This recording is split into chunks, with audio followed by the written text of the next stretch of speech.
Bienvenidos a Surtam, el podcast de los equipos universitarios dedicados a la cohetería en España. Prepárense porque despegamos. Y bienvenidos todos a otro episodio de Surtam. Soy Sergio Esquivano, presentador del programa, y en este programa de hoy vamos a hablar, nos vamos a centrar en la competición europea de referencia para la cohetería, la EUROC. En el pasado ya hemos hablado de esta competición, pero queremos hablar en detalle sobre en qué consiste la competición, cuál es su historia, cómo es el proceso de admisión, etc. Para ello nos acompañan John Pérez, team leader del Biscay Team. Hola, John. Hola, buenas, Sergi. Marco Martín, expresidente de Star. Hola, Marco. Hola, muy buenas, Sergi. Nacho Coello, presidente de Faraday. Hola, Sergi. Ahí de la Universidad Politécnica de Valencia. Y Daniel Cantos, ex coordinador técnico de Cosmic Research de la UPC. Hola, Dani. Hola, muy buenas. Bien, y ellos nos comentaron un poco su experiencia en esta competición, cada uno desde su punto de vista, ya que Cosmic Research y Biscay estuvieron en la primera edición y vieron nacer la competición. Y Star y Faraday han participado recientemente en la última edición, celebrada en octubre de 2022. Al final de esta charla también tendremos un breve espacio de noticias para hablar de la prueba estática de los 33 motores Raptor de la Starship que ha realizado SpaceX y del fallo del vuelo inaugural del H3. Así que empezamos. Y bien, empezamos este primer bloque de la tertulia para hablar de la EUROC, la competición europea, y queremos empezar con un primer apartado en el que cada uno de los participantes nos cuente cómo fue su experiencia, cómo conoció la competición, cuándo fueron a la misma, qué hicieron allí, etcétera. Entonces, si quieres empezar tú, John, y contarnos cómo fue vuestra experiencia desde Biscay cuando fuisteis en 2020 a la competición. Adelante. Sí, pues bueno, nosotros fuimos a la primera edición de esta competición, que fue en 2020. Y bueno, por comentar un poco así cómo nos enteramos de esta primera edición y cómo surgió el asunto.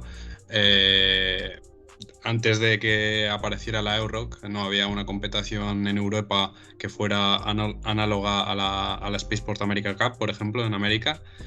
Y claro, entre los equipos europeos había pues ciertas ganas de que existiese algo parecido donde poder ir, juntarse y lanzar los cohetes y competir, entre comillas. Así que recuerdo que en aquel momento se empezó a organizar un Slack con los distintos, bueno, con muchos de los equipos europeos que había en aquel entonces, en 2020, 2019, 2020. Y algunos de esos equipos pues empezaron a buscar posibilidades de dónde se podría realizar un evento así y tal. Y pues se contactó con la Agencia Espacial Portuguesa, que se mostraron bastante interesados en hospedar, bueno, un evento como este. Y eso, nosotros en aquel entonces estábamos metidos en el Slack. Así que pues un poco vimos cómo se iba desarrollando el asunto, y en esa primera edición en 2020, a pesar de que no teníamos un cohete preparado porque bueno, había pasado justo todo el tema del confinamiento, el COVID y demás, y eso había supuesto en el equipo un parón importante, pero pues bueno, de todas maneras queríamos participar de algún modo, así que varios de los integrantes del equipo en aquel entonces pues fuimos a Portugal, si no a lanzar, sí que a presentarnos un poco nuestro equipo, y también pues a ver lanzamientos de cohetes, que siempre es interesante. Y esa es un poco la experiencia que tuvimos. Fuimos allí, vimos lanzamientos, lo cual siempre está chulo, y también conocer a gente de otros equipos. Genial, pues muchas gracias. Ya vamos sacando ahí información y datos, ¿no? Estamos hablando de una competición que se celebra en Portugal y que la padrina la Agencia Espacial Portuguesa, una agencia espacial de reciente creación que se ha querido meter de lleno en el mundo de la cohetería. Y queríamos también, bueno, pues desde vuestro lado, desde Cosmic Research, Dani, ¿qué experiencia tuvisteis? Porque me consta que también fuisteis el mismo año de inauguración, ese octubre de 2020. ¿Cómo fue vuestro acercamiento a la competición? Un poco es una historia bastante semejante. Estuvimos en el mismo Slack cuando empezaba a haber estas conversaciones para intentar hacer el proyecto. Sí que pienso que en cierta manera les hizo entre comillas un poco un favor la pandemia, porque pienso que una de las razones también por las que hubo este empuje fuerte por la Euroc es porque había algunos equipos no europeos que se habían planteado o quizá tenían incluso proyectos muy avanzados para ir ahí al Spaceport. Y claro, evidentemente, ¿qué haces cuando hay un confinamiento? Cuando evidentemente se hace absolutamente inviable. Creo que se canceló, o se hizo, no recuerdo si se hizo cierta en última instancia la Spaceport o se hizo en un formato completamente distinto, y lo vieron como una oportunidad, ¿no? Esto había estado en el aire, esto se había hablado, pues aprovecharon para ponerle mucha fuerza, y un poco nosotros estábamos en la misma situación. En aquel momento estábamos trabajando Bondar. Bondar está un poco embrional. Evidentemente no estábamos para lanzarlo, pero no obstante, evidentemente queríamos ver cómo era. Queríamos ser un poco testigos de cómo iba este primer lanzamiento. Y fuimos ahí en la misma capacidad. Fuimos unos miembros los últimos días. Por desgracia no pudimos estar, digamos, vivir un poco toda la escalada de tensión, todo cuando llegan los equipos, cuando empiezan a montarlo, y un poco llegamos al final. Pero bueno, un poco para ver, pues eso, conocer los varios proyectos que se estaban haciendo, que evidentemente algunos conocíamos, pero otros quizá no, tener un poco así de interacción, y también evidentemente ver lanzamientos, que siempre está bien. Genial, pues sí, son realmente historias paralelas, ¿no? De ese momento embrionario. También habéis comentado ambos un poco esa referencia de la Spaceport Cup americana, ¿no? Una competición de cohetería que hay en Estados Unidos con muchos más años, mucha más tradición, muchos más equipos, y que realmente eso impulsa mucho y ayuda mucho a los equipos de Estados Unidos a crecer y a formarse y demás. Por lo tanto, esa iniciativa europea realmente puede ayudar mucho a los equipos europeos, tanto a los más avanzados como a los más de reciente creación, de tener un marco de referencia, ¿no? En ese sentido, ¿cómo fue para Star, Marco? Si nos puedes comentar. Tú en ese momento eras presidente del equipo. ¿Cómo fue descubrir la Europe, decidir que ibais a participar, etcétera? Y luego, cuando finalmente fuisteis ahí a lanzar, si nos puedes adelantar un poco cómo fue ese acercamiento y esas primeras noticias que tuvisteis de la competición. Bueno, pues nosotros conocimos la competición a la par que los compañeros de Vizcay y Cosmic, porque se nos contactaron también para formar parte de este rol inicial de expositores / vamos a llamar impulsores de la competición, pero en su momento decidimos no participar como tal. Y bueno, es cierto que en ese momento conocimos que la competición existía, pero estábamos desarrollando Astrea C y entendimos que no teníamos capacidad en el momento ni para lanzar ni para ir a ver la experiencia, a visitar la competición. Entonces, bueno, en 2022 nos vimos con más fuerzas, con un equipo de más de 80 personas, más preparación a nivel técnico, a nivel logístico, y decidimos, y pensamos que era una buena oportunidad para intentar mejorar la cadencia de lanzamientos de la asociación e intentar tener un lanzamiento de manera anual. Entonces, bueno, nos inscribimos en la competición y, como comentaremos más adelante, es cierto que ha cambiado mucho desde esa primera edición en el 2020, en la que, si no recuerdo mal, por lo que comentaban los compañeros de Vizcay y Cosmic, los lanzamientos se hicieron cerca de Ponte de Sol, en un descampado, y había unos búnkeres donde resguardarse. Entonces, bueno, veremos a continuación un poquito la evolución de la competición y cómo se han ido integrando el resto de equipos y tal. Pero es cierto que tanto esa primera toma de contacto en 2020 como luego la posterior participación ha sido un hecho que ha enriquecido muchísimo a la asociación y del cual estamos muy contentos. Así que realmente es la oportunidad de los equipos españoles a día de hoy de poder lanzar en territorio europeo. Genial, pues muchas gracias. Y vamos por último, quería preguntarte a ti, Nacho, un poco también cómo fue ese acercamiento por vuestra parte, porque creo que sois el único equipo que en el momento de nacer ya existía la Euro, que el resto de equipos, digamos, que ya venían haciendo un trabajo de antes y luego vieron cómo nacía.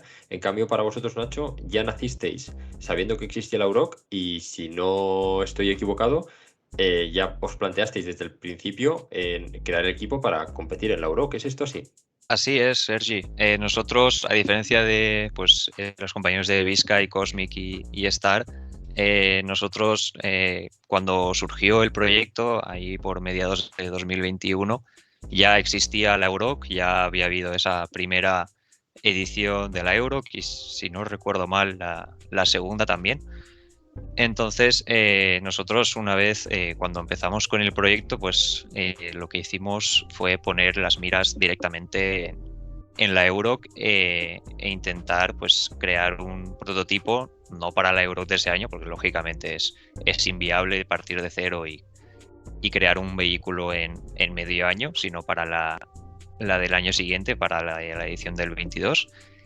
Y nos centramos en eso. Y así fue, nosotros ya conocíamos, cuando montamos el equipo, ya conocíamos la existencia de esta competición, gracias un poco también a todo el contenido que fue subiendo. En ese caso lo conocimos a través de Cosmic. Entonces, gracias a ellos nos surgió esta inquietud y nos empezamos a informar más sobre la competición y demás. Y también un poco a raíz de ver la existencia de esta competición en Europa y el hecho de no tener que desplazar todo el equipo, todo el material hasta Estados Unidos, vimos que era una gran oportunidad y además también no existía ningún tipo de asociación de cohetería en la universidad, y un poco pues entre eso y la existencia de la Euro fue lo que impulsó a crear el equipo. Genial, pues va a ser muy útil tener aquí tu testimonio como referente para saber que es posible, ¿no? Realmente plantearte a mitad de un año crear un equipo y en un año y medio ya estar participando en esta competición. Muy bien, pues con esto damos cerrado este primer bloque en el que queríamos hacer una primera toma de contacto de cómo un equipo se entera de esta competición y qué le puede empujar, ¿no?, a acudir a ello, ya sea para lanzar o simplemente como para ver lanzamientos, etcétera. Lo que me interesaría ahora en este segundo bloque que vamos a entrar sería un poco, vale, ¿qué hay que hacer para apuntarse, ¿no? Ahora mismo un equipo que nos esté escuchando, entonces vamos a centrarnos sobre todo, estas preguntas van a ir dirigidas sobre todo a Nacho y a Marco, ya que son los que tienen la experiencia más reciente de cómo apuntarse para lanzar, etcétera. Entonces, lo primero que quiero preguntarte, Nacho, es, vale, yo y equipo me quiero apuntar a la Euro, ¿qué tengo que hacer?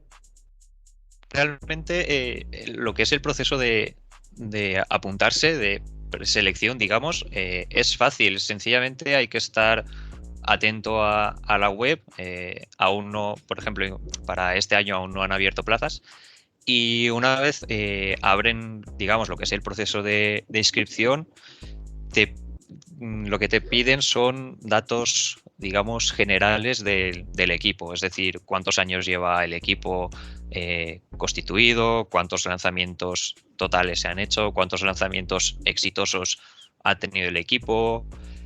Luego también te piden una carta motivacional, por decirlo así, de por qué, cuál es el objetivo del equipo, cuál es el objetivo que tiene el equipo compitiendo en la Euro. Entonces ya os digo, son cosas bastante generales que no entran muy en detalle en vehículo, digamos. No se centran tanto en el vehículo que quieres presentar a la competición, sino más en la situación del equipo.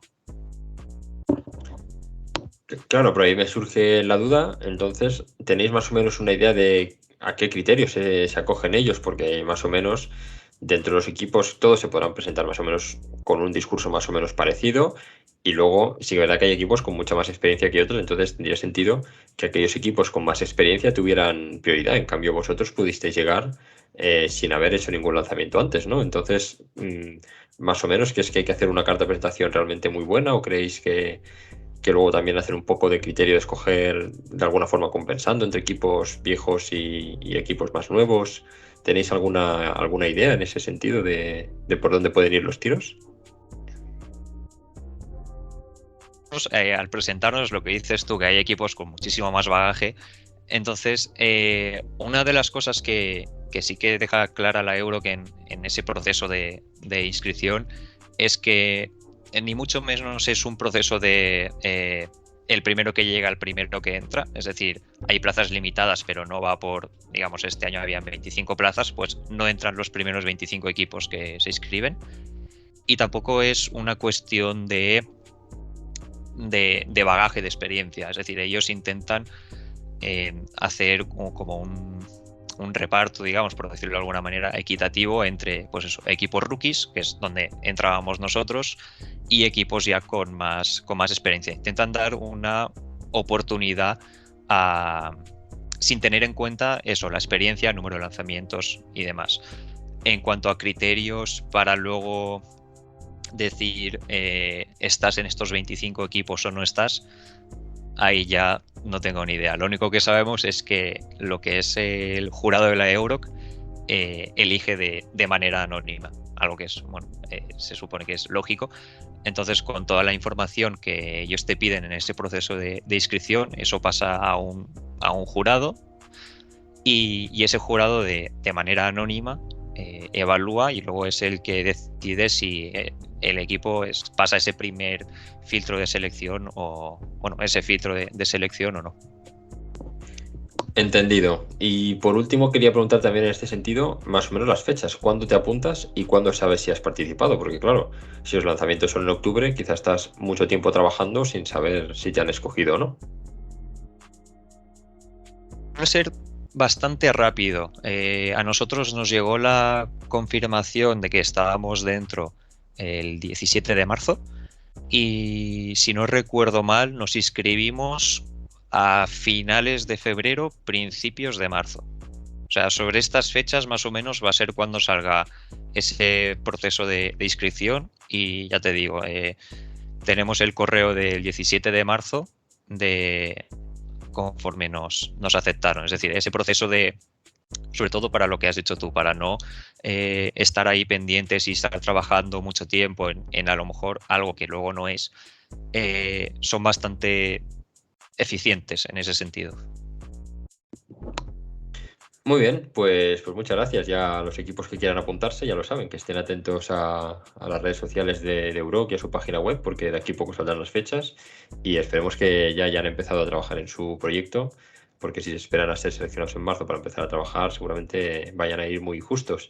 En ese sentido, Marco, tengo apuntado por aquí que una vez ya has sido seleccionado, aunque teóricamente ya tienes que ir bastante avanzado con tu proyecto porque si no, no te va a dar tiempo, luego ellos organizan un curso para dar asesoramiento a la gente que va a participar, ¿no? ¿Qué nos puedes contar sobre ese curso, Marco, cuando vosotros participasteis el año pasado? ¿Fue útil para vuestro proyecto? Así es. Bueno, pues este curso, simplemente por aclarar, se ofrece a todo el mundo que quiera apuntarse antes de ser seleccionado para la competición. O sea, se hacen dos cursos. Este primer curso que comentamos, si no recuerdo mal, se hacía a mediados de febrero y toda asociación que quisiese apuntarse podía participar, independientemente de que luego fuese seleccionada para EUROC o no. Y luego este mismo curso se volvió a impartir a mediados de abril, si no confundo las fechas, a modo de recordatorio para, en este caso, los equipos que sí que participaban en la competición. Entonces, bueno, este curso lo promueve la Agencia Espacial Europea, como promueve EUROC, pero también en colaboración con la TUM, con la Universidad Técnica de Múnich. Entonces, es un curso bastante técnico que comentaré ahora más adelante, pero realmente no es un curso de cómo prepararse para el EUROC, sino que es un curso en rasgos generales de qué es un cohete, cómo debe diseñarse un cohete y qué parámetros tenemos que considerar a la hora de diseñar un cohete para lanzarlo en una competición, en este caso en la EUROC. Entonces es cierto que es un curso muy, muy teórico. Recuerdo que se veían temas generales de seguridad, de estabilidad, de análisis de trayectoria, de ingeniería de sistemas. Y es lo que comentaba, muy a nivel técnico. Entonces, ¿es útil este curso? Por supuesto, porque independientemente de la experiencia que puedan tener o no los equipos, son recordatorios que está bien tener de cara a la hora de diseñar tu vehículo, de cara a presentar tus resultados a la competición y de cara a analizar tus resultados y ver que realmente lo que estás proponiendo tiene sentido y es viable a nivel técnico. Pero sí que es cierto que desde mi punto de vista falta un poquito más de cómo es la logística de la competición, de cómo está organizado. Es cierto que una vez se llega allí, el primer día es realmente un día de presentación general y, como comentaremos más adelante, de curso introductorio a todo lo que son los procedimientos allí dentro, qué días tenemos que estar en el paddock, que era el sitio donde exponíamos, qué días había que ir al campo de lanzamiento, cuáles eran los procedimientos para pasar las diferentes pruebas que contaremos a continuación y ver qué días se podía lanzar, qué días no se podía lanzar. Entonces, en este aspecto es cierto que el curso no dejaba para nada claro cuál era la organización interna de la competición. Pero a nivel general de pues eso, temas de diseño y de fabricación de los cohetes, sí que lo considero un curso interesante, y el haber participado en él en febrero antes de ser seleccionados y luego en abril una vez seleccionados, sí que es cierto que ayudó, pues más que nada por lo que he comentado anteriormente, de refrescar todas aquellas nociones que igual pues bueno, quedaron en el tintero en febrero, y dijimos, oye, pues esto no está de menos considerarlo de cara a participar ahora. Genial, pues la gente interesada ya lo sabe también, que esté atento a la publicación de este curso, porque también debería ser por estas fechas, si es que no se ha publicado ya. No sé si tienes alguna noticia, Marco, de si este año ya ha sido lanzado este curso para los participantes de 2023. Hasta donde yo sé no está publicado. También es cierto que el año pasado fue el primer año que se hizo este curso. Como comentábamos, la primera edición de Europe fue en 2020 y la primera edición de este curso fue el año pasado, en 2022. Y es cierto que se dio mucho feedback y tenían pensado hacer un poco un replanteamiento de cómo se iba a impartir este cursillo. Entonces, sé que a día de hoy no hay una fecha publicada y desconozco si se va a repensar y volver a lanzar, si va a haber siquiera curso este año. Pero vamos, siguiendo en redes sociales tanto a la Euro como al resto de equipos de cohetería españoles que hemos participado, tenemos intención de participar en esta edición del 2023, seguro que es fácil para cualquier equipo que quiera apuntarse poder participar. Muy bien, pues habrá que estar atentos. El formato de este curso fue online, me acuerdo, eran unas horas por la tarde de cada día, se concentró todo en una semana, y no sé si quizás están planteando un formato presencial este año, aunque evidentemente eso conllevaría mucha complicación logística. Estaremos atentos a ese respecto. Entonces, una vez ya has hecho el curso, una vez ya has sido seleccionado, quería preguntarte, Nacho, ¿qué tipo de revisiones te va sometiendo la Euro? Porque al final a ti te aceptan en marzo y en octubre te tienes que presentar ahí. ¿Hay algún tipo de control durante esos meses de qué es lo que está haciendo el equipo? Existen varios puntos de control por parte de la Euro. El primero de ellos es casi un mes, incluso antes de un mes de haber sido seleccionados. A principios de abril hay un Technical Questionnaire, donde ahí lo que se hace es recabar información general, digamos, de las características del vehículo que el equipo quiere presentar a la Euro. Como sabréis, hay distintas categorías, tanto en apogeo como en sistema propulsivo. Están apogeo 3 kilómetros y 9 kilómetros, y luego con sistema de motor sólido, motor híbrido, motor líquido. Pues todos esos datos son los que hay que rellenar en el Technical Questionnaire. Luego también en caso de que tengas un motor de tipo SRAT, es decir, de fabricación y diseño propios del equipo, también piden bastantes datos acerca de ese motor. Luego también hay que rellenar datos, por ejemplo, de payload. Ya sabéis que en la Euro que es obligatorio llevar payload. Si no recuerdo mal, el mínimo es 1 kilo hasta lo que quieras, y esa payload tiene que estar entre esos estándares de payload de CubeSat, CanSat, y el año pasado se añadieron el PocketSat. Entonces también te piden datos sobre payload, luego pues datos adicionales sobre, por ejemplo, telemetría, los módulos que tienes pensado utilizar y demás. Pero bueno, eso es algo general, digamos. Luego más adelante, y no mucho más tarde de este Technical Questionnaire, está el Concept Report, que es ya lo dice, es un report de concepto de vehículo. Eso se entrega a principios de mayo, y luego a mediados de mayo hay una revisión por parte del jurado de la Euro sobre este Concept Report, donde pues te conectas online con ellos y te arrojan pues todas las preguntas que les han surgido en cuanto al diseño del vehículo. Sobre todo lo enfocan desde el punto de vista de la seguridad. Ellos lo que quieren es que la competición sea segura tanto para nosotros los que participamos como para los asistentes que vayan, los organizadores. Entonces ellos sobre todo se centran en seguridad. Y una vez presentado ese Concept Report, hay una ventana de unos 3 meses o así y hay que entregar un design report. La entrega de este design report no es obligatoria, ya que, por ejemplo, nosotros nos dijeron que no hacía falta entregar este design report. No desconozco si a otros equipos sí que se lo exigieron, entonces tampoco puedo dar muchos datos de este design report porque a nosotros no nos tocó hacerlo.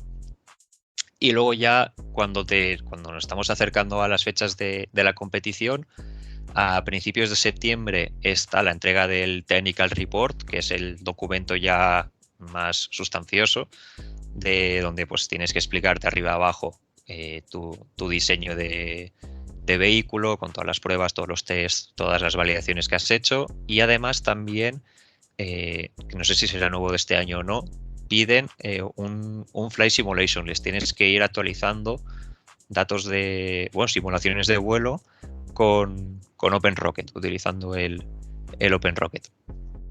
Esto estamos hablando a principios de septiembre. Y luego ya a principios de octubre es cuando se piden tema más burocrático, por decirlo así,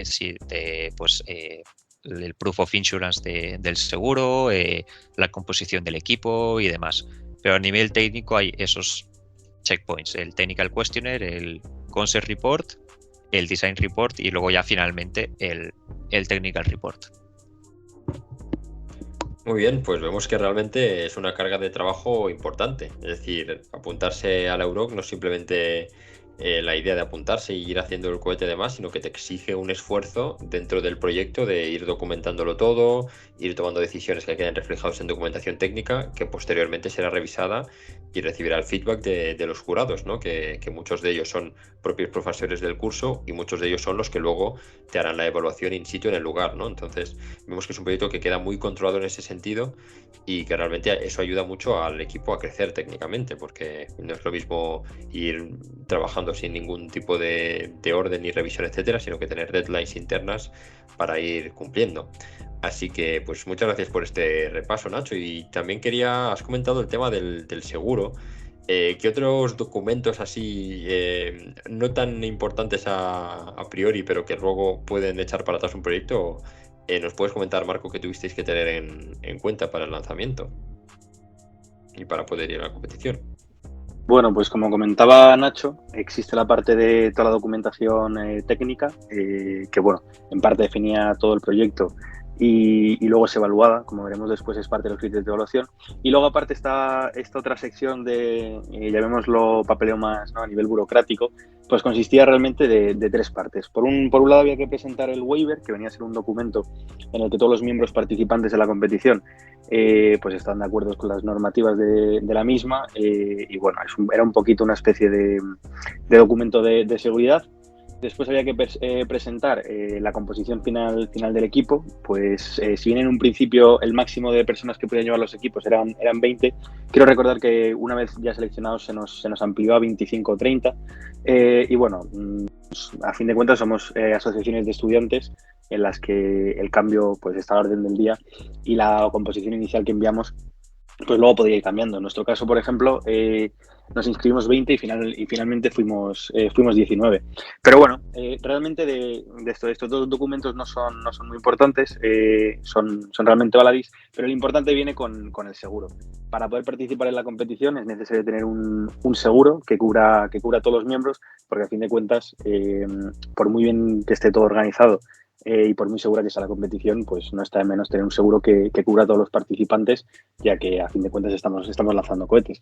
Entonces, si no recuerdo mal, esta prueba del seguro había que enviarla a primeros de octubre, un par de semanas antes de la competición, y era realmente, como comentabas, el documento que podía echarte para atrás el proyecto técnico, porque sin seguro era imposible participar. Entonces, bueno, recuerdo que tanto Faraday como nosotros estuvimos trabajando conjuntamente en encontrar el seguro que mejor nos cubriese y que mejor se adaptase a nuestras posibilidades. Y nada, estos son los 3 documentos burocráticos claves que había que presentar.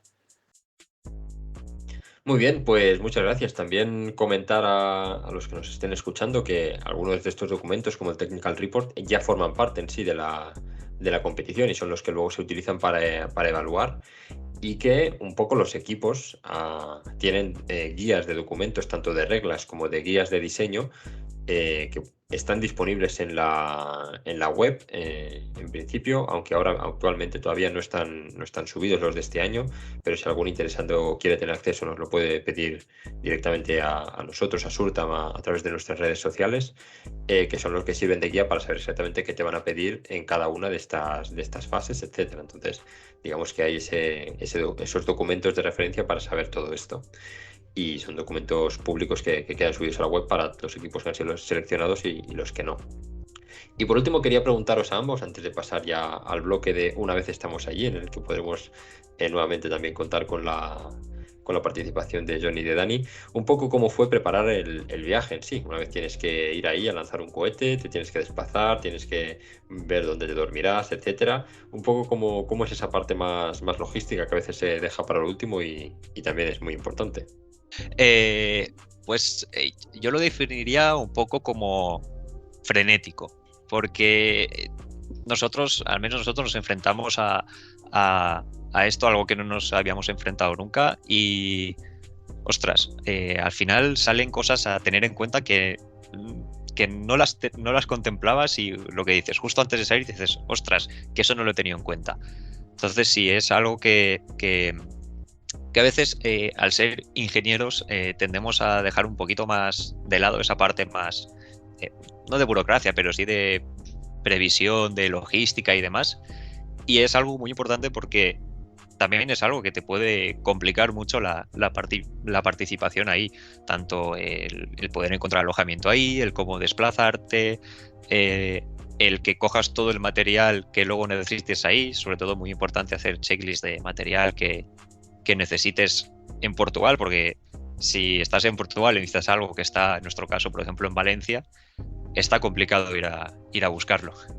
Y en tu caso, Marco, un poco cómo fue vuestra experiencia. Bueno, fue muy similar a la de Faraday y bueno, me quedaría con la palabra que ha dicho Nacho, es un proceso frenético. No solo de cara a la preparación de la competición como tal, sino una vez allí. Pues bueno, recuerdo unas semanas antes del viaje la planificación de todo lo que sería el alojamiento y tal, porque a fin de cuentas, quiero decir, éramos un equipo de 19 personas y había que encontrar un sitio donde alojarnos que estuviese relativamente cerca de la sala de exposición, del paddock, como del campo de lanzamiento. Y claro, realmente la única opción que vimos viable en el momento para alojar a tanta gente y tener ambos espacios a una distancia relativamente aceptable fue el alquiler de una casa rural. Pero comentaba aquello de una vez allí por lo mismo que comentaba Nacho anteriormente, de que igual tendemos a dejar de lado estas cosas que son temas de logística que a priori pueden parecer simples, pero claro, había que organizarse a la hora de preparar todas las comidas, todas las cenas, de cuadrar todas estas actividades con las actividades que teníamos que hacer diariamente, tanto en el paddock como en el campo de lanzamiento. Y es cierto que yo creo que Nacho también recomienda encarecidamente a todos los equipos que puedan participar de aquí en adelante a llevar todo esto mirado de antemano, porque parece baladí, pero una vez allí se puede complicar bastante la experiencia si no tienes todo bien organizado.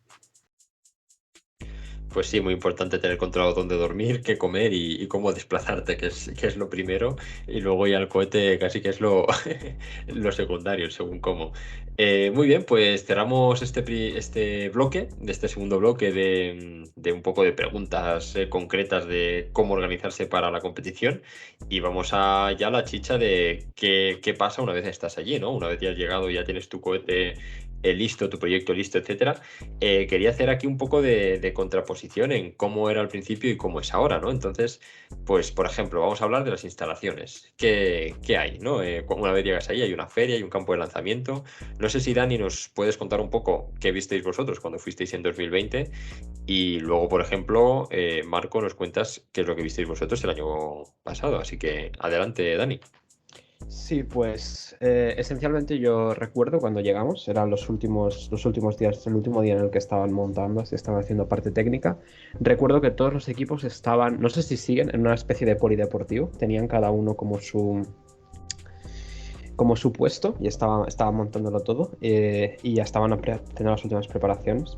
Y luego el campo de lanzamiento, yo recuerdo como comparábamos un descampado, era un campo, claramente un campo donde estaban cultivando cosas y habían cogido típicos contenedores de transporte transoceánico, los habían repartido, habían puesto un conjunto de contenedores más en la parte de lanzamiento, donde estaba la plataforma, más cerca de la plataforma, y donde estaban quizás los equipos que tenían que montar cosas tipo motor, y luego más alejado lo mismo, los mismos contenedores, pero ya a una cierta distancia prudencial para todo el público que quisiera venir. Y la protección era, habían cogido los contenedores, habían puesto encima balas de paja por si acaso se caía, y tenían un sistema esencialmente de megafonía un poco para en caso de que un cohete se había desviado la trayectoria y iba a un sitio que pudiera estar cerca de donde estaba el público o así, dar un toque de corneta y banderas, recuerdo que utilizaban para un poco avisar cuando las cosas iban mal. Pero la verdad es que un poco hecho a última hora, no sé, por decirlo una manera, quizá los vídeos que he visto más recientemente, eso ha cambiado mucho. Y funcionó, fue lo suficiente como para lanzar todos y todo fue bien. En ese caso estaban un poco desorganizados, faltó tiempo, hubo algún equipo que se quedó sin lanzar, pero bueno, sirvió su propósito, que es lo más importante, pero bueno, que había mucho margen de maniobra y efectivamente mejoró. ¿Recuerdas, Dani, cuántos equipos había y cuántos lanzaron esa primera edición? Buah. Quiero decir alrededor de... Igual iban a lanzar alrededor de 10 y de 12 iban a lanzar un 10, 9, 10, una cosa así. Quizá menos incluso. Bueno, es un número nada despreciable de equipos para organizar. Y bueno, y efectivamente esto ha ido evolucionando conforme han traído más gente. ¿Qué visteis vosotros, Marco, cuando llegasteis ahí, tanto en la parte de feria como en la parte de lanzamiento? Bueno, pues es cierto que no tuvimos esa primera experiencia el año 2020, pero comparando, bueno, con fotos y con vídeos del momento, sí que es cierto que ha cambiado muchísimo. También hay que considerar que, bueno, Portugal está en una especie de campaña para situar a Ponte de Sor como capital europea del espacio, entonces está haciendo muchísima inversión para atraer tanto pues más inversión como a interesados del mundo aeroespacial, del espacio en general. Entonces, bueno, la parte de feria, lo que conocíamos nosotros como paddock, estaba en Ponte de Sor. Era una especie de carpa enorme en la que cada uno de los equipos tenía un stand en el que poder exponer tanto el vehículo antes del lanzamiento como, bueno, toda la parte de merchandising, toda la parte de información sobre el equipo y tal. Y bueno, recuerdo que hubo mucho tiempo para, como comentaremos después, ir visitando el resto de los stands, ir preguntando, ir conociendo qué proyectos estaban desarrollando los equipos, en qué se habían estado basando, cuáles eran sus elementos así más innovadores y tal. Y luego la parte, bueno, y por complementar esto que comentaba, también hay, quiero decir, en el mismo sitio en el que se hacían, en el que estaba este paddock, que era un aeródromo, pues bueno, había otra feria del espacio bastante grande y había exhibiciones de cazas, exhibiciones de helicópteros, o sea, bastante interesante y muy bien organizado en comparación con lo que comentaba Dani con anterioridad. Y luego el campo de lanzamiento, he de decir que era menos rudimentario que el de la primera edición, y básicamente los lanzamientos se hacían en el campo militar de Santa Margarida, que estaba aproximadamente a unos 35-40 minutos en coche del paddock de Ponte de Sor, y la logística allí sí que era buena. Cada equipo tenía una tienda de campaña militar, en la que poder preparar el vehículo antes del lanzamiento, pasar las diferentes revisiones que había que hacer allí una vez antes de lanzar. Estaba muy separado de la zona de lanzamiento, había un trecho, si no recuerdo mal, de unos 700-800 metros que había que andarse con el cohete al hombro para poder llevarlo a la base de lanzamiento, y luego una zona de espectadores, también donde están las tiendas de campaña militares, desde donde se podía ver todo, y también funcionaban con este sistema que comentaba Dani de megafonía y de banderas para indicar cuándo se podía acceder a la zona y cuándo no. Entonces sí que es cierto que esta inversión que se está haciendo para situar a Ponte de Sor como capital europea del espacio se hizo también significativo en lo que es la competición como sí. De hecho, muy importante para poder hacer ese lanzamiento, esa logística, lo que dices del hecho de utilizar un campo de lanzamiento militar. Un poco en el anterior programa nos comentaba John su buena experiencia también con el ejército aquí en España para poder lanzar este tipo de vehículos, como referencia también de que es un muy buen contacto para poder hacer este tipo de eventos y competiciones. Bien, pues muchas gracias a ambos. Realmente parece que esta feria es potente, es grande, alberga muchos equipos. Comentabas también exhibiciones de vuelo, etcétera. Esto estaba situado en un aeródromo, ¿no? Si no me equivoco, Marco, la feria en el aeródromo de Ponte de Sor. Y bien, pues ahora quería preguntaros sobre todo, vale, una vez llegamos ahí, hay varios equipos, habéis hablado antes de 25 equipos, Dani comentaba 12 equipos en esa primera edición. ¿Qué nos podéis contar del enriquecimiento que se obtiene al interactuar con estos equipos? En vuestro caso, John, por ejemplo, cuando fuisteis en 2020, ¿pudisteis hablar con el resto de equipos, ver sus proyectos? ¿Qué es lo que os sorprendió más? Y luego si nos puedes contar, Nacho, tu experiencia en 2020 de eso mismo, en 2022, perdón. Cuéntanos tu experiencia en ese sentido, John.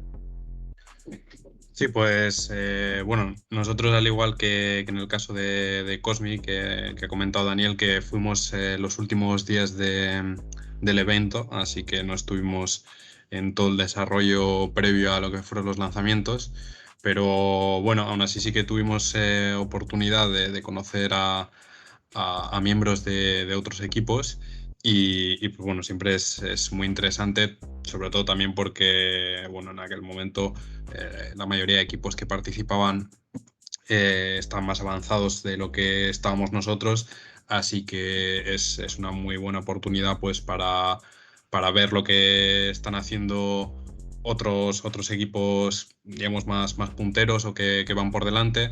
También tienes la opción de preguntarles en persona acerca de las soluciones soluciones técnicas que han tomado para problemas a los que te puedes enfrentar tú en tu propio equipo.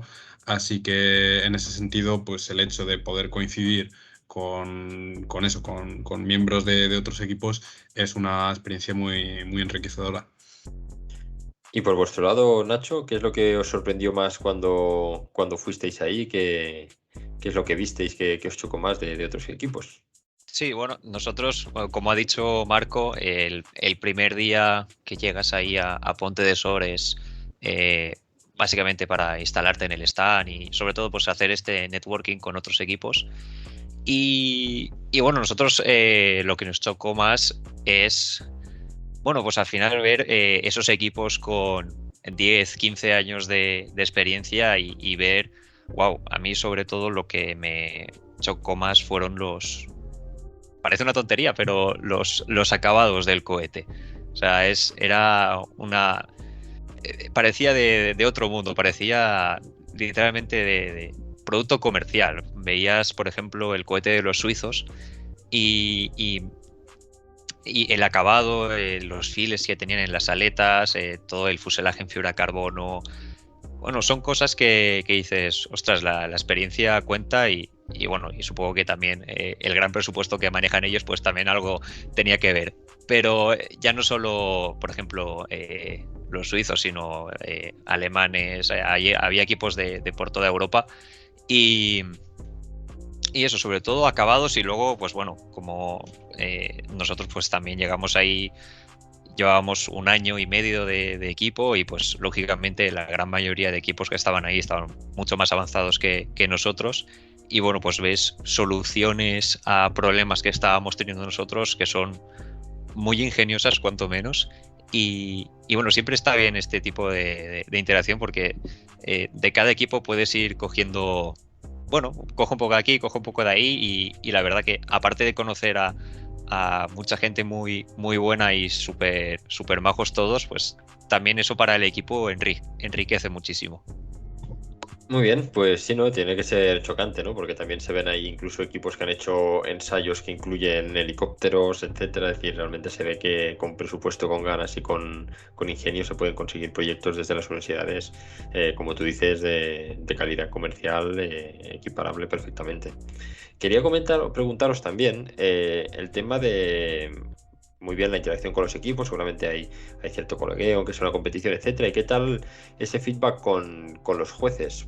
Porque claro, quieras que no, ahí dentro es cuando un poco tienes más la sensación de que empieza la competición. Entonces, Comentabas antes, Marco, que había revisiones internas, ¿no? Una vez estás ahí, que no es todo exponer el cohete y lanzarlo, sino que antes de lanzarlo te tienen que dar permiso para lanzarlo y para ello tienen que evaluar que lo que le entregaste en papel realmente lo cumplas, ¿no?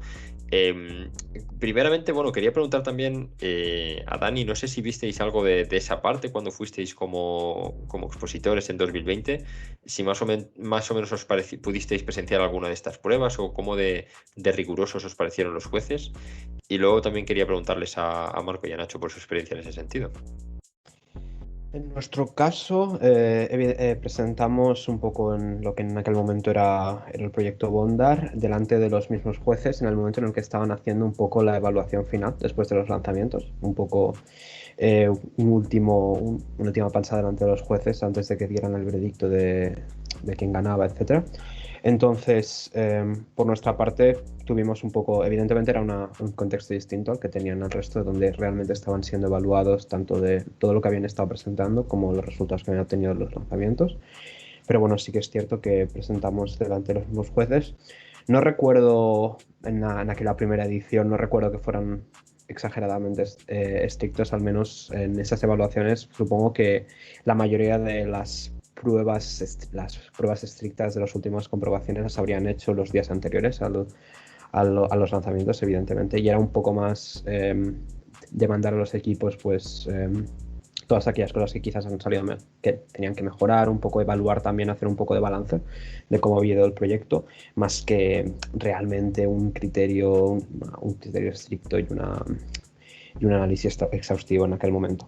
Muy bien, y en tu caso, Marco, en tu experiencia, cuando estuvisteis ahí, ¿cómo visteis el tema de las revisiones, etcétera?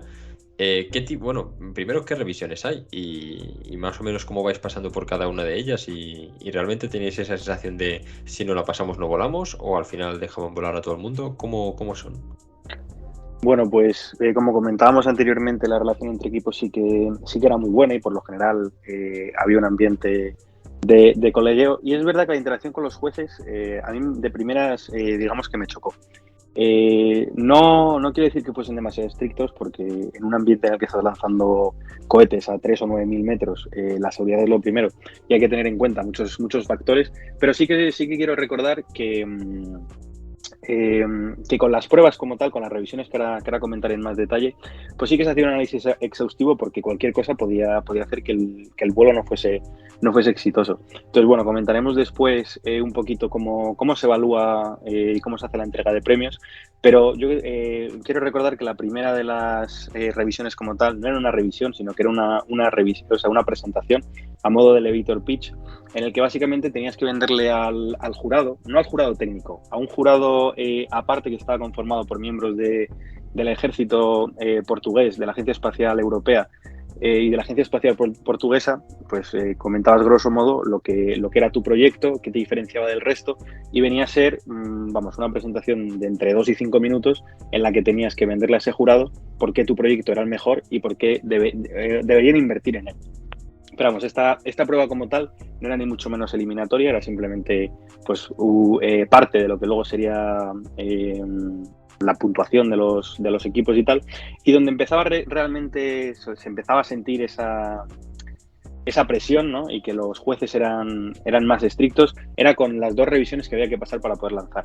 La primera de ellas se hacía en el paddock, que era la Flight Readiness Review, y básicamente te repasaban subsistema a subsistema para ver tanto cómo estaba fabricado el cohete, como qué sistemas llevabas integrados, como pruebas de telemetría de la aviónica propia, pruebas de telemetría de la aviónica comercial que te exigía Euroc como requisito. Y sí que es cierto que, bueno, yo recuerdo que Faraday pasó esta revisión a la primera, nosotros tuvimos que hacer un pequeño cambio y la pasamos a la segunda, y recuerdo la tensión de decir, bueno, ¿y ahora qué? Si no pasamos esta revisión, después del trabajo de estos 10 meses hasta llegar aquí, después de venirnos hasta aquí, hasta Portugal, quiero decir, sería una pena el no poder lanzar. Y luego finalmente, y una vez se pasaba la Flight Readiness Review, se daba paso a la selección del slot de lanzamiento.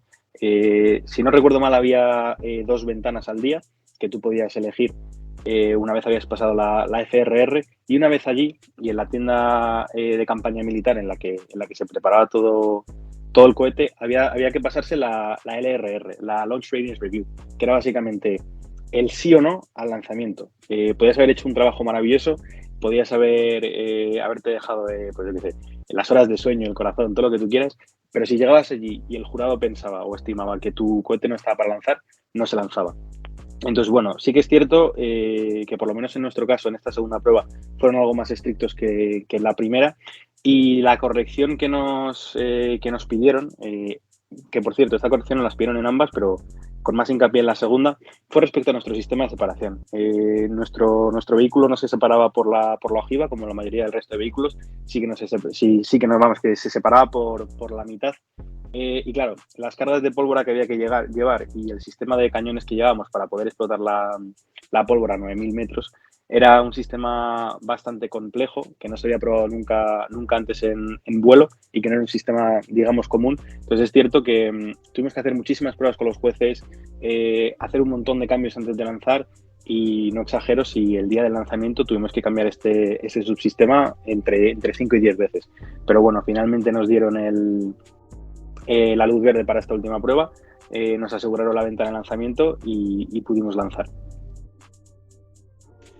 Genial, pues vemos que realmente las pruebas son exhaustivas y que realmente sí que hay una alta posibilidad de no lanzar. De hecho, me consta que en 2022 hubo equipos que no pasaron estas pruebas y no les dejaron lanzar y realmente fueron hasta ahí, etcétera, etcétera, hicieron la exposición y no pudieron lanzar porque no tenían el ok de los jueces. También importante comentar que en esta Flight Readiness Review que comentas que se hace con los jueces en el sitio de la feria, en el paddock, lo que revisan es uno por uno los requisitos que tienes en el documento que te han dejado de guía de requisitos de cómo diseñar. Entonces, realmente tú sabes ya desde el principio del proyecto qué es lo que te van a evaluar para decirte si te dejan lanzar o no. Y que sobre esos mismos requisitos, aquellos que te dejan pasar en amarillo, que dicen que es con acciones para el día del lanzamiento, los que evalúan el día propio del lanzamiento en el Launch Readiness Review para ver si esas acciones que te dejaron en la Flight Readiness Review las has solucionado o no y puedes lanzar. Entonces, en ese sentido vemos que sí que hay unos criterios objetivos claros desde el inicio de qué es lo que ellos consideran seguro para poder volar. No sé, Nacho, si quieres aportar algo más de vuestra experiencia personal en estas fases que quieras comentarnos. Sobre todo, bueno, añadir a lo que ha dicho Marco, que son tan, bueno, y a lo que decías tú también, que son muy exhaustivos, sobre todo desde el punto de vista de seguridad. Son tan, digamos, estrictos en ese sentido, ya porque quieren una competición segura y con los mínimos vuelos fallidos, digamos. Entonces se centran mucho en aspectos en puntos de fallo que puede tener el cohete, y sobre todo recuerdo que nosotros en lo que fue el sistema de recuperación hubo ahí unas preguntas bastante concretas y estuvieron ahí bastante rato preguntándonos porque, bueno, nuestro sistema, aunque sí que separábamos por ojiva, a diferencia de Star, teníamos un sistema con una placa intermedia, bueno, algo un poco enrevesado, y que al jurado al principio no lo acabo de convencer del todo, pero al final, pues enseñándoles los vídeos de los test que habíamos hecho previos a la competición y todo, pues al final conseguimos que nos dieran ese ok para pedir ventana de lanzamiento y posteriormente pues poder lanzar. Pues nada, lo único que añadiría es eso, que son muy, muy exhaustivos en esas checklists de comprobación de cara a la seguridad del evento. Muy bien, y para ir cerrando ya este bloque de qué es lo que pasa una vez estás allí, comentándonos un poco cómo es el tema de, una vez ya has lanzado, el análisis de qué es lo que ha pasado en tu lanzamiento, si ha salido bien, si ha salido mal, un poco cómo se puntúa a los ganadores y no sé si queréis incluso compartirnos cómo fue vuestra puntuación, etcétera. Si queréis, nos centramos ahora en la parte de los equipos que compitieron. Entonces, pues nuevamente Marco y Nacho, si nos queréis comentar, empezando por Marco. Por supuesto. Bueno, pues la puntuación global era sobre 1.000 puntos, en la que no solo la experiencia de vuelo era O sea, quiero decir, era una parte importante, pero no lo era todo. Entonces, de esos 1.000 puntos, 200 pertenecían al Technical Report, del que nos ha hablado antes Nacho, y que se entregaba antes de ir a Portugal y participar en la competición. Después, otros 250 puntos están asociados a lo que llamaban ellos el New Space Award, que básicamente te lo venían a evaluar en ese elevator pitch que comentábamos al principio de esta sección. Otros 200 puntos de Team Effort, que bueno, básicamente esta sección lo que viene a recoger es cómo se ha comportado el equipo durante la competición, cómo de colaborativos han sido entre ellos, entre los miembros de un propio equipo, para resolver cualquier problema que pudiesen tener de cara a mejorar cualquier subsistema para lanzar o, yo qué sé, pero cualquier problema logístico, y también de cara a la integración con el resto de equipos, cómo haya sido la relación, si se habían ayudado unos equipos a otros. Puedo recordar que el equipo de los suizos jugó un papel importantísimo en la recuperación de los cohetes de otros muchos equipos. Entonces, eso eran cosas que se evaluaban también de cara a esta valoración final. Y luego, finalmente, y como comentábamos al principio, los 350 puntos restantes se correspondían al vuelo, a cómo había salido el vuelo. Entonces, en nuestro caso particular, en el Technical Report obtuvimos 154 puntos sobre los 200. En la sección de New Space, de los 250 obtuvimos 146, que bueno, por profundizar un poquito en esta sección, lo que se venía a evaluar era las payloads que llevabas, tanto si eran propias, si llevaban sistemas comprados, cómo era luego su conexión con el resto de subsistemas, si realmente tenían potencial para la realización de experimentos a nivel aeroespacial en un futuro próximo. En la parte de Team Effort, de los 200 puntos, obtuvimos 165 y bueno, y por desgracia, en la parte de Flight Performance tuvimos un fallo motor nada más comenzar el vuelo, por lo que la misión no fue exitosa, y de los 350 puntos obtuvimos nada más uno, con una puntuación total de 466 puntos sobre los 1.000. Muy bien, y en vuestro caso, Nacho, ¿cómo fue esa performance, ese análisis por vuelo y esas puntuaciones, si las quieres compartir, o un poco qué impresiones te dio de luego la entrega de premios, etcétera? Desgraciadamente no tengo a mano las puntuaciones, digamos, tan detalladas como lo tiene Marco. Por nuestra parte, recuerdo que de los 350 del vuelo obtuvimos alrededor de la mitad, más o menos, porque, bueno, a pesar de esas revisiones exhaustivas del sistema de recuperación, pues se ve que no fueron suficientes porque no conseguimos recuperar con éxito. Entonces, de esa parte tenemos alrededor de la mitad, más o menos. Luego en Technical Report recuerdo que teníamos algo más de la mitad, unos 120 o por ahí. Entonces, pues también estamos bastante contentos con eso, por ser el primer, digamos, Technical Report en serio que redactábamos y poner un poco a ciegas. Entonces, pues también bastante contentos en eso. En el New Space no destacamos demasiado y recuerdo, no sé si eran unos 160 más o menos por ahí. Y luego en Team Effort pues también tuvimos una puntuación bajita. Lo estuvimos comentando en el equipo y no sabemos muy bien por qué. Tampoco sabemos cómo se valora ese Team Effort. Es algo un poco que en el equipo nosotros lo veíamos como una caja negra, que no sabíamos muy bien cómo lo contaban. Y en global, recuerdo que bueno, salimos aprobados, pasábamos de los 500 puntos, no llegábamos a los 600.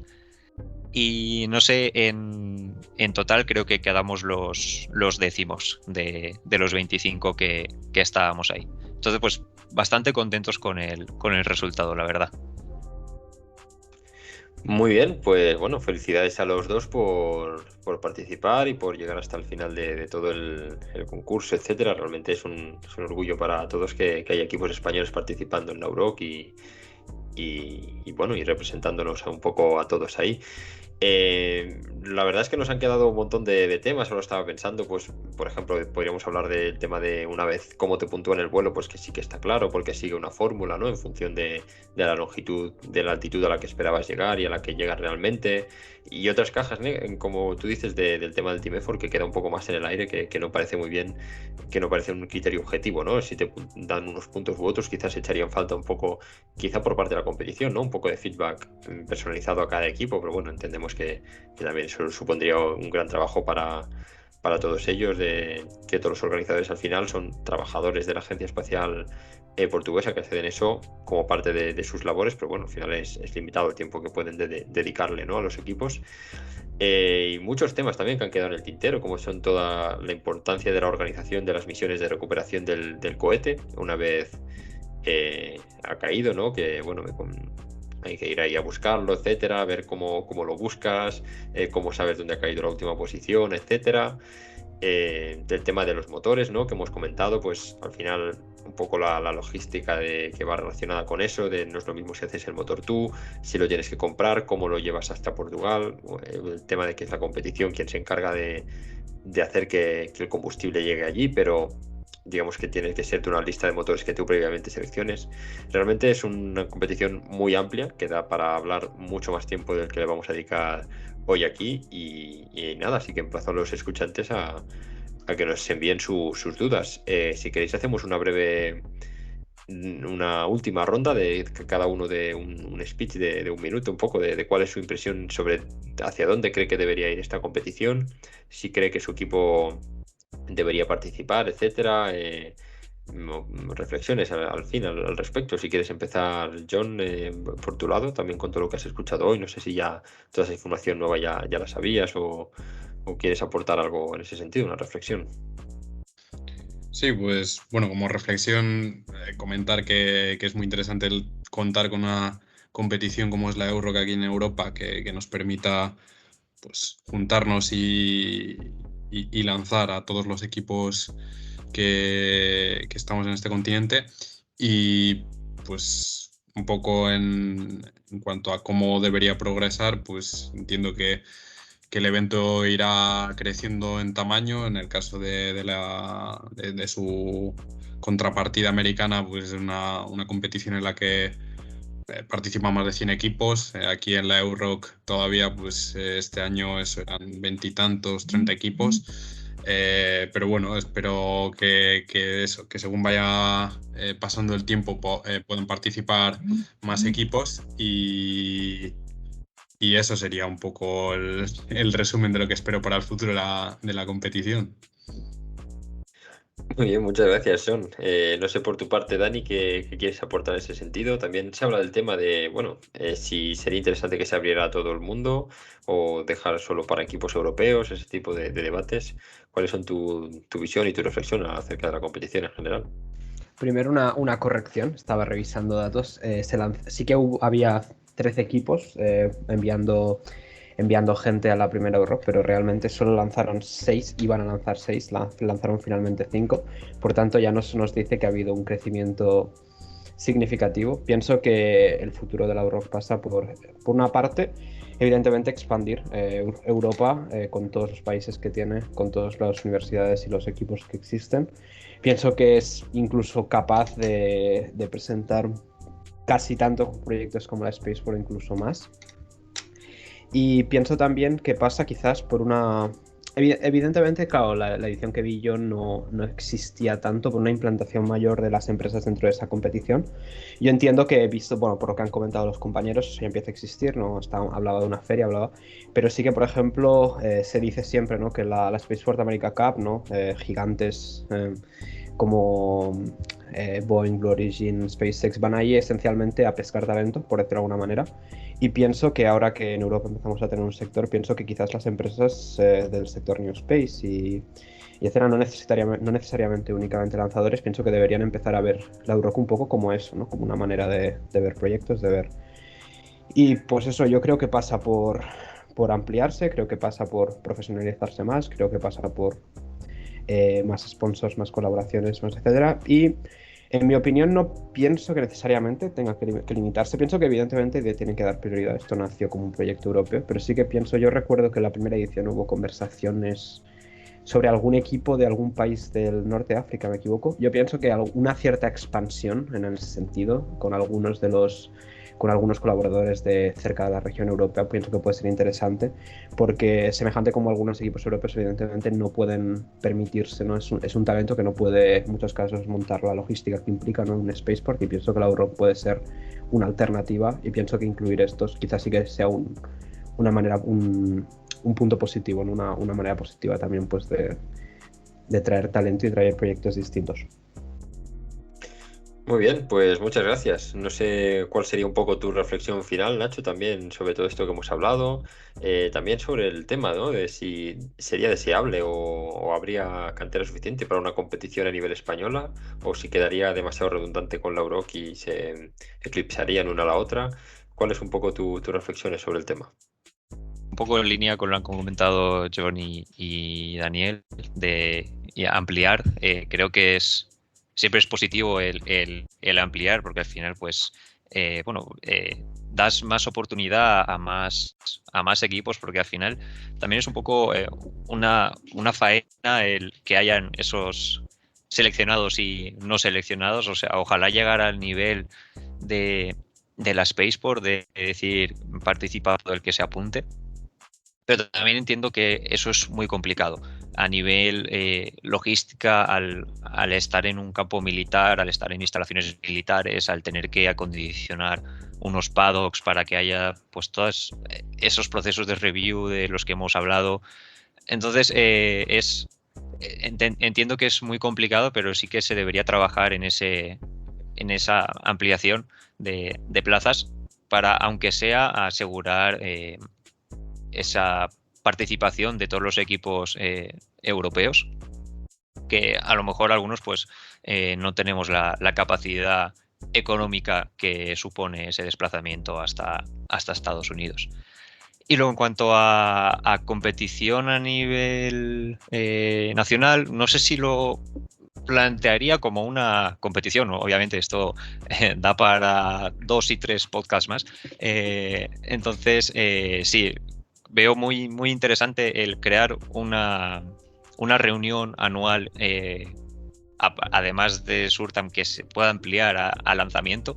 No sé si lo plantearía como competición o no, sino a lo mejor pues eso, una reunión con lanzamiento que, bueno, al final pues intentar dar esa oportunidad de realizar un lanzamiento al año, pues creo que para los equipos nos es muy beneficioso y muy interesante desde el punto de vista del desarrollo, porque al final para desarrollar un vehículo tienes que probarlo, y tener esa oportunidad anual de lanzar pues sería muy beneficioso. Incluso si esto que has comentado de hacerlo a nivel nacional se pudiese compaginar con Euro, que es decir, si en Euro lo tenemos en octubre, pues hacer esto pues medio año antes, creo que eso sería también muy, muy, muy beneficioso para todos aquellos equipos españoles que queramos presentarnos a la Euro, pues para probar los sistemas nuevos que hemos diseñado.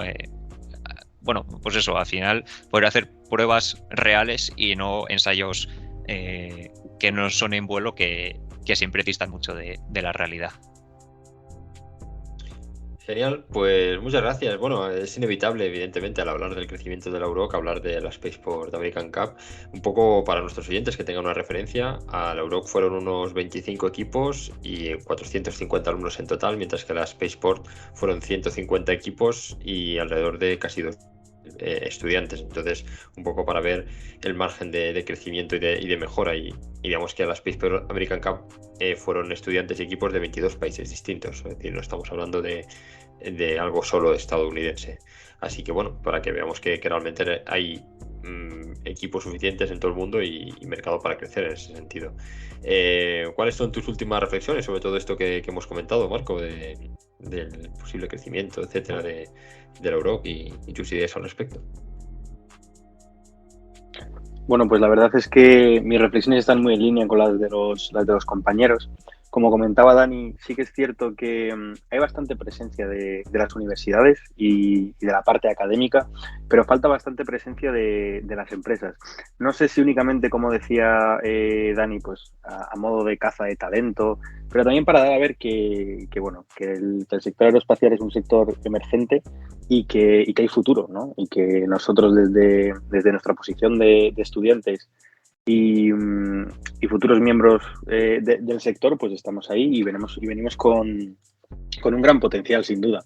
Entonces, bueno, este tipo de experiencias son muy enriquecedoras para los equipos, no solo a nivel técnico, porque obviamente a nivel técnico se mejora, se aprende el resto de equipos, se crece, pero a nivel personal, ¿no? Son experiencias que vives con tus compañeros, que no estás acostumbrado a experimentar y que realmente te enriquecen como persona. Y luego, bueno, por comentar si esta competición habría de abrirse al resto de países fuera de la Unión Europea, yo creo que sí. Al igual que la competición análoga americana está abierta a todo el mundo, no lo vería de más, ni mucho menos. Sí que es cierto que priorizaría también la entrada de equipos europeos, pero una vez vaya creciendo y la infraestructura existente sea la suficiente como para ello, y claro, entendiendo que los límites logísticos son los que son y que no es lo mismo transportar el combustible de Países Bajos a Portugal que transportarlo de Texas a Portugal, pues bueno. Y luego finalmente por cerrar y por añadir al punto que comentaba Nacho sobre la competición a nivel nacional, estoy totalmente de acuerdo con él. No lo plantearía como una competición, más bien lo plantearía como un espacio en el que todos los equipos españoles puedan reunirse, puedan conocerse, puedan intercambiar tecnología, puedan ayudarse a avanzar y, por supuesto, puedan lanzar un vehículo de manera anual en su propio país sin tener que tener en cuenta todas las logísticas asociadas a desplazarse a otro país y tener que prepararlo todo para lanzar en otro país. Si se pudiese dar la opción, como decía Nacho, de cuadrarlo para que medio año antes de Europe se pudiese hacer una prueba de los sistemas que luego se lanzaran en la competición en España, pues muchísimo mejor. Pero el mero hecho de tener acceso a esta reunión de amigos, como quien dice, sería ya un paso bastante grande para todas las asociaciones a nivel nacional, sin duda alguna. Genial, pues bueno, muchas gracias a los cuatro por estas reflexiones. Efectivamente, bueno, como sabe la audiencia, Surtam es el nombre del podcast y del evento homónimo que reúne a todos los equipos de cohetería. Aquí tenemos a 4 representados, pero hay 4 más. Y nosotros hacemos solo un formato tipo feria en el que nos reunimos y demás sin lanzamientos. Y si pudiéramos de cara a futuro poder organizar algo parecido con lanzamientos, etcétera, estaríamos encantados. Así que bueno, cerramos ya esta parte de tertulia de Aluro, que ha sido la tertulia más larga de la historia del programa, pero realmente es un tema que nos impacta de lleno y es muy propio nuestro y da para mucho. Así que muchas gracias a los 4 por participar. Y a continuación pasamos al breve bloque de noticias de este mes. Y arrancamos con la primera noticia que nos va a contar John, que es el encendido estático de la Starship, de los 33 motores de la Starship, que al final no se pudieron encender los 33, ¿no, John? Cuéntanos cómo fue eso. Sí, eso es, Sergi. Trataré de ser breve, como dices. Vengo a hablar de SpaceX, como es habitual. Y eso, el pasado 9 de febrero en Boca Chica, Texas, se realizó el primer ensayo, digamos, de la totalidad de los motores que constituyen la primera etapa del Starship. Serían, pues eso, 33 motores Raptor que se iban a encender al unísono por primera vez. Y a pesar de que no se encendieron los 33, sí que se encendieron 31 de ellos durante unos 5 segundos a un 50% de su empuje nominal. Por lo que, pues bueno, se consideró como realmente un éxito el encender tantos motores, casi la totalidad de los motores al mismo tiempo. Y bueno, realmente esta prueba es un acontecimiento por sí mismo, básicamente porque se ha roto el récord que existía anteriormente de más motores encendidos a la vez de una misma etapa de cohete, que hasta ahora lo ostentaba el cohete soviético N1. Y Y pues bueno, como comentaba, ha sido todo un éxito. Y por poner un poco en contexto la relevancia de este cohete, del Starship Super Heavy, pues se trata de un vehículo reutilizable con el que el magnate Elon Musk pues pretende hacer posibles los viajes a otros planetas del sistema solar y la posibilidad de colonizar Marte y demás. Y aparte de, digamos, de estos planes más futuribles, también existen planes más concretos a corto plazo, como puede ser la utilización de este vector para asistir a la vuelta del ser humano a la Luna en el programa Artemis de la NASA. Y de hecho, pues el Starship ha sido el módulo lunar elegido para que los astronautas aterricen dentro de unos pocos años, si todo va bien, en la superficie de la Luna. Y además de esto, pues bueno, es realmente un vehículo revolucionario, porque cuando esté operativo se convertirá en el cohete más potente lanzado en la historia y incrementará en gran medida la capacidad que tenemos de poner cargas útiles en el espacio. Por poner esto en cifras, el Starship es capaz de poner 250 toneladas en órbita baja terrestre, lo cual pues es una auténtica barbaridad. Y el hecho de poner tanta masa en órbita realmente va a abrir las puertas vamos a incrementar mucho el negocio del espacio y de poder utilizar y implementar más tecnologías en el espacio. Y no solo revolucionario el lanzador en sí, sino que también muchas de las tecnologías que incluye también son igualmente revolucionarias, como es el caso, por ejemplo, de los motores, de los motores Raptor, que son un poco los protagonistas de este ensayo que comentaba, que son unos motores de ciclo cerrado. Es un tipo de motores muy avanzados y que lo que permiten, digamos, sacar la máxima eficiencia del combustible que utiliza el cohete y operan también en unas condiciones extremas. Por poner, por ejemplo, un ejemplo de estas condiciones extremas sería la presión de la cámara de combustión, que opera a unos 300 bares, que es la presión de cámara de combustión de motor cohete más alta de ningún motor cohete que se haya hecho. Así que, pues, es, como decía, es un acontecimiento muy importante y ahora nos toca seguir atentos a los siguientes pasos de SpaceX, porque en los próximos meses se prevé que se realice la primera prueba orbital de este vector, del Starship Super Heavy. Así que nada, tendremos que estar atentos para ese lanzamiento.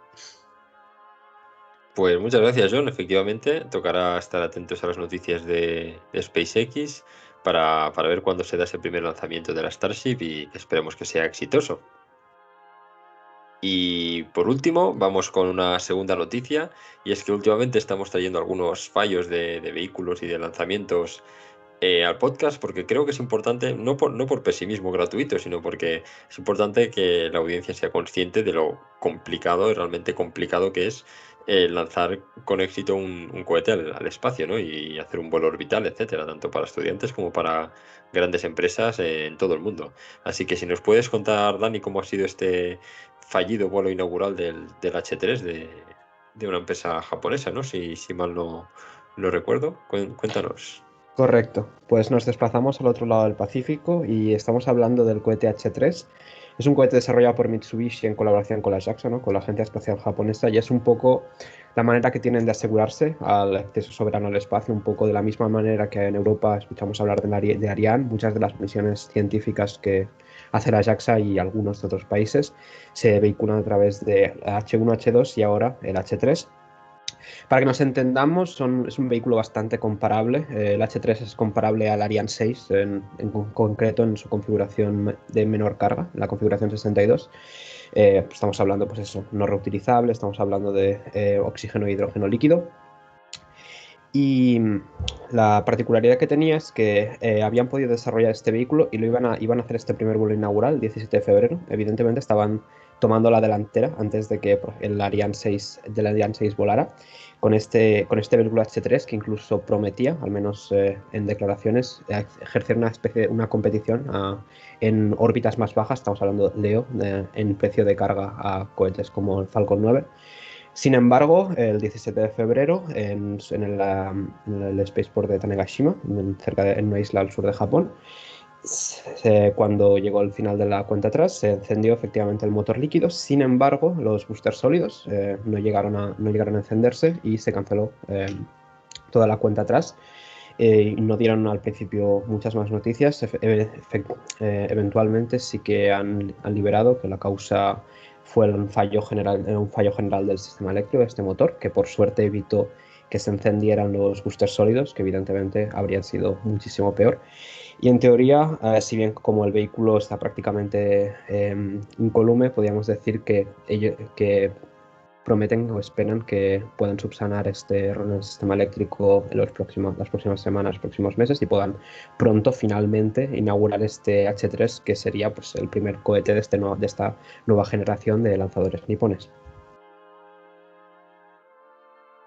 Genial, pues muchas gracias, Dani, por traer este tema. Yo la verdad es que no tenía en el radar ni esta empresa ni este lanzamiento, y es que estamos ante una auténtica explosión de empresas y microlanzadores en todo el mundo. Así que bueno, es interesante intentar seguirlos todos, ¿no? Y ver cuáles van teniendo éxito y cuáles no. Pues con esto llegamos al final de este episodio número 8. Muchas gracias a todos los que nos habéis estado escuchando al otro lado, y paso a despedirme de mis compañeros y contertulios con los que he compartido este programa.